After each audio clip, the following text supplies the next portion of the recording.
Hi everyone, we are the group 7 and the last group presenting about our topic. And our topic today is about sustainable transportation, early student perception of sustainable transportation. Let me introduce our group members. My name is Thảo Nguyên. This is Linh, Vân Anh, and Hồng Ngọc. And before starting our presentation, I have a small little question for you. Raise your hand if you consider yourself environmentally conscious. Thank you, that's a great number. As a university student, we always have busy schedules. And another question is, how many of you rely on public transport to get around? Again, raise your hand, please. Thank you. I can see the number of you in here. And this is one of the reasons why we choose the topic about the sustainable transportation. Next. This is our list of contents, starting with the introduction. Next is information gathering and analyzing, the result of the survey, recommendation, and the last one is conclusion. My name is Thảo Nguyên and I'm in charge of the introduction. As we all know, air pollution is a significant issue worldwide, prompting the government and the organization to re-evaluate their strategies to maintain the sustainability for the environment. We have done some research about the current air pollution situation in Hanoi, and according to AirVisual, Hanoi is currently the world's most air polluted in the city, with the PM 2.5 levels approximately of the 187 micrograms per cubic meters. Moreover, the 2021 World Bank reports Hanoi's 8 million registered vehicles account for 30% of the city air pollution, and this is alarming statistic. By that, we have come up to 3 main solutions for this problem. The first one is increasing green space in the cities like parks and green roofs to help improve the air quality. Next is encouraging active transportation like walking, cycling, and other forms of active transportation to reduce the number of vehicles on the road.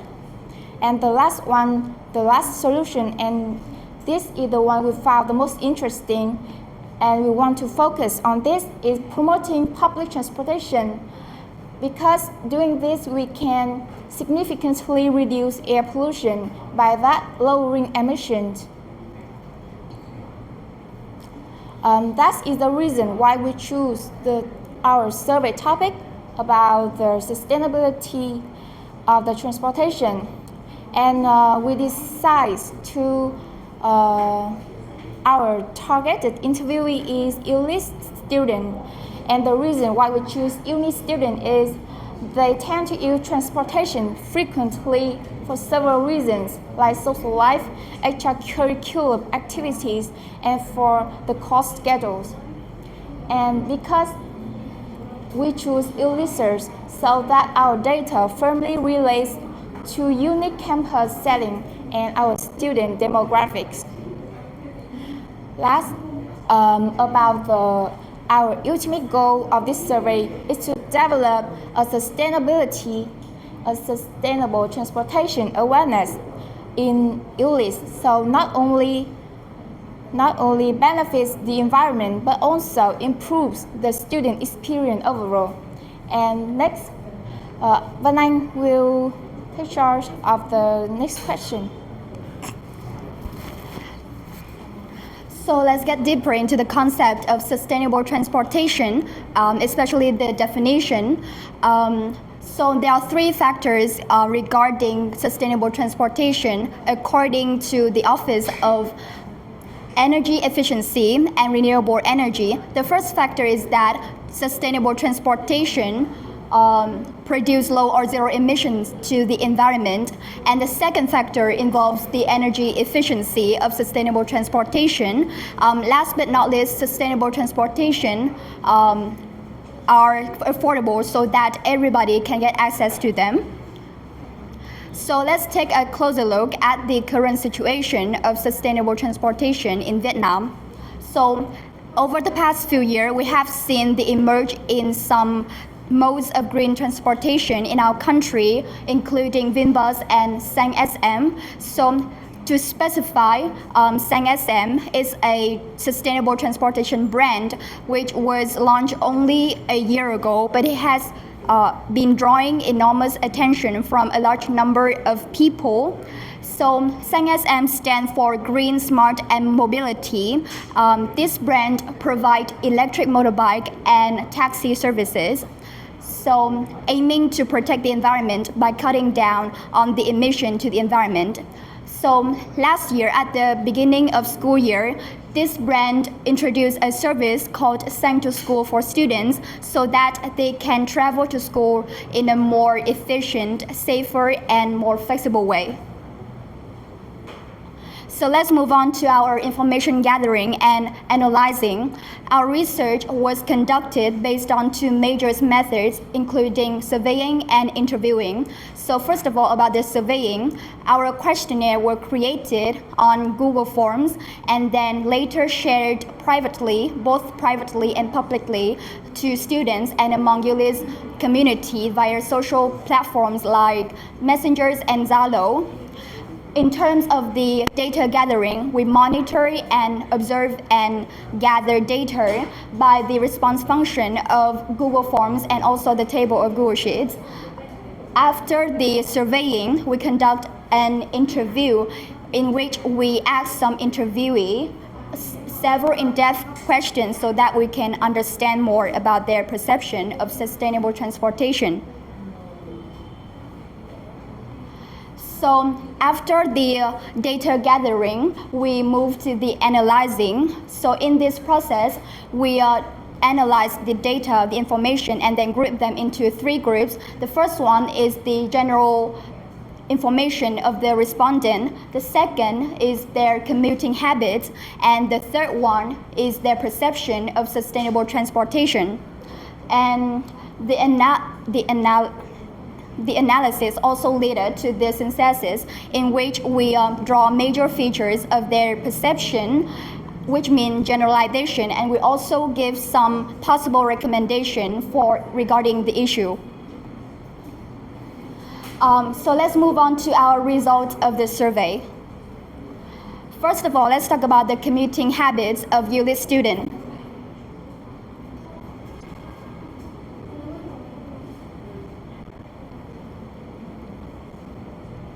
First of all, let's talk about the commuting habits of ULIS students.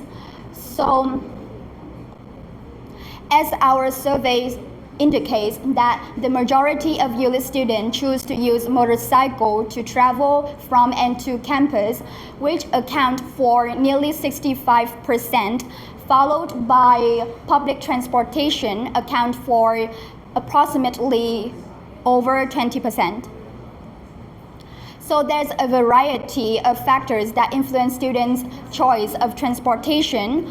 Among them are the distance and cost effectiveness. These are the most vital factors that influence their choice of transportation.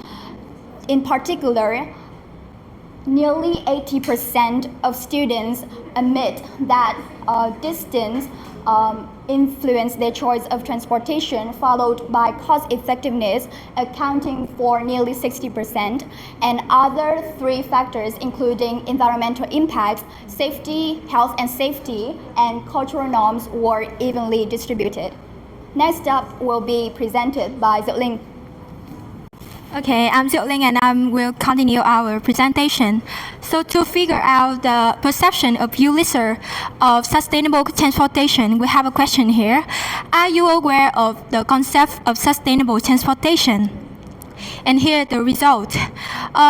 Nearly 59% of respondents said that they knew a little bit about this, while 27.5% said they are fully aware of this concept.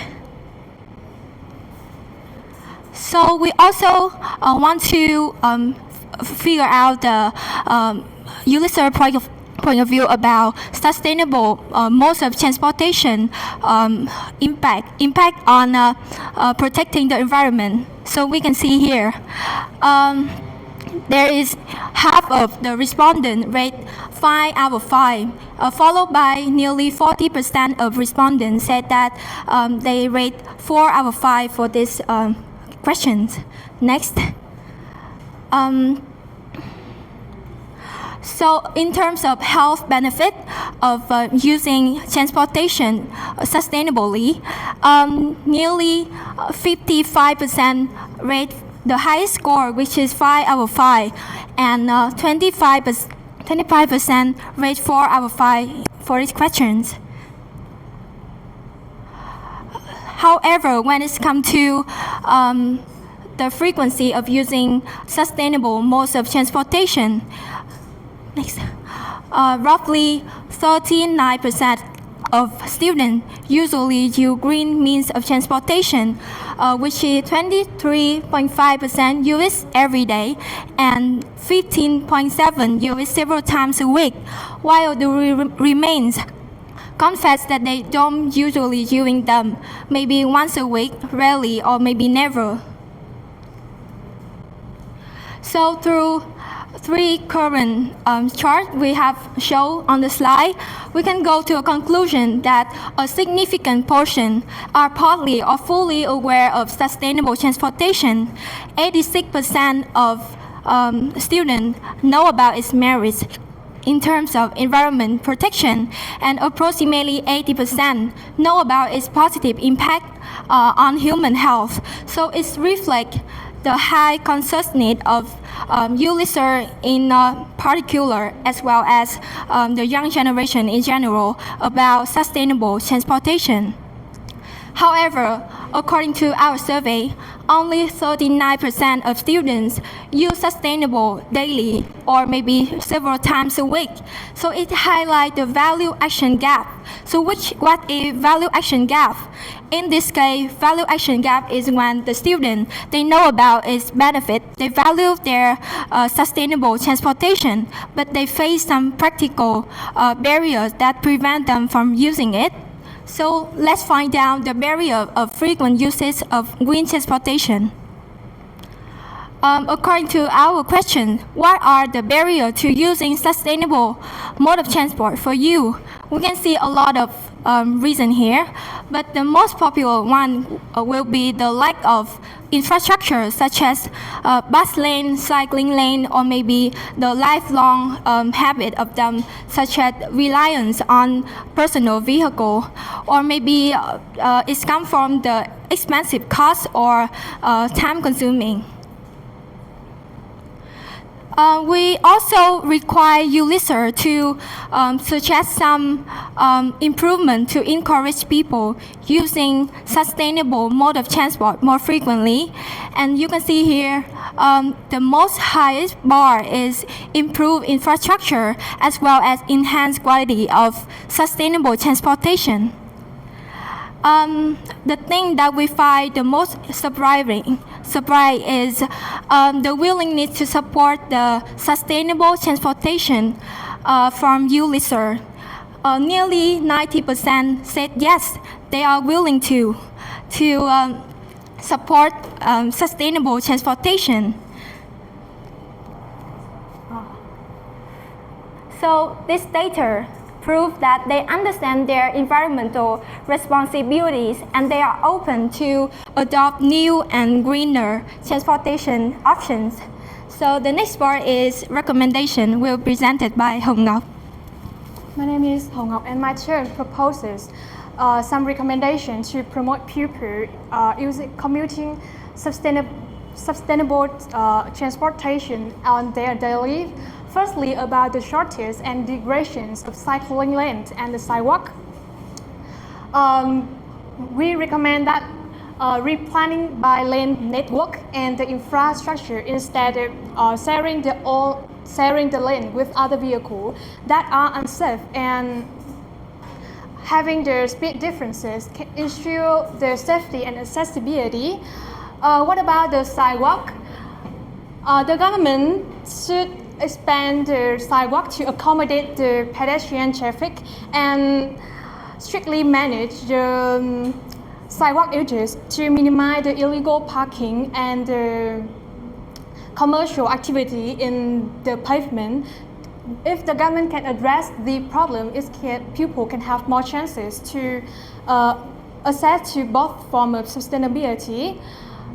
Public transportation, we receive a lot of complaints of university students about having unsatisfying experience when using public transportation, such as the crowd at the peak hour or the lack or the shortage of infrastructure. We recommend that increasing departure frequencies in bird routes, investing more staff, and advancing public transport amenities by broadening the space, installing more seats, cooling, and the emergency exit system can satisfy the needs of the commuter.